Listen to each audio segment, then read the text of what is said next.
Good morning mga kalapatids, for today's video. Ayan, tapos na tayo magpakain ng pang umaga mga kalapatids. Ayan, ubos na yung patuka, konti na lang natitira mga kalapatids. So, ayan, standby yung inakay ko nga pula.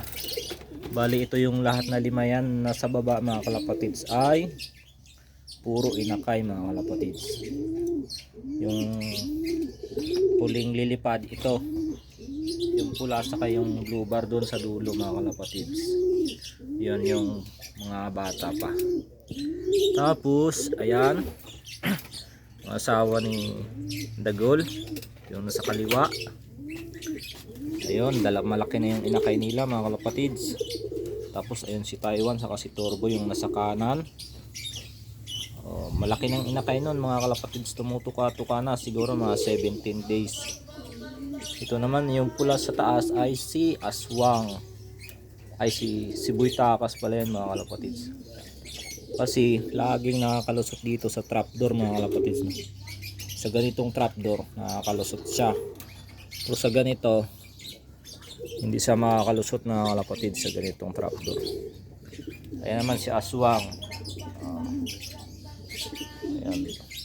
Hindi muna ako nagpapakawala kasi aalis kami mga kalapatids. So, yan, bali ilang 11 na nandito mga kalapatids.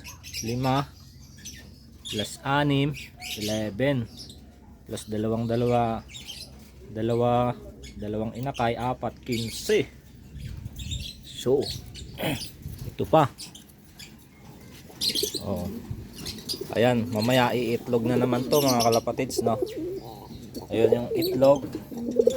Hindi ko alam kung itutuloy kong palimliman o tatanggalin ko mga kalapatids.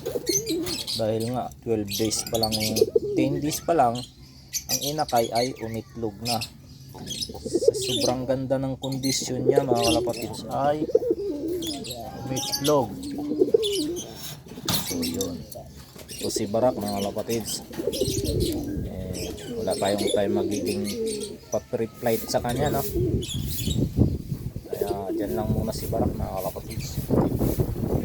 So yun lang mga kalapatids. Happy flying sa inyong lahat.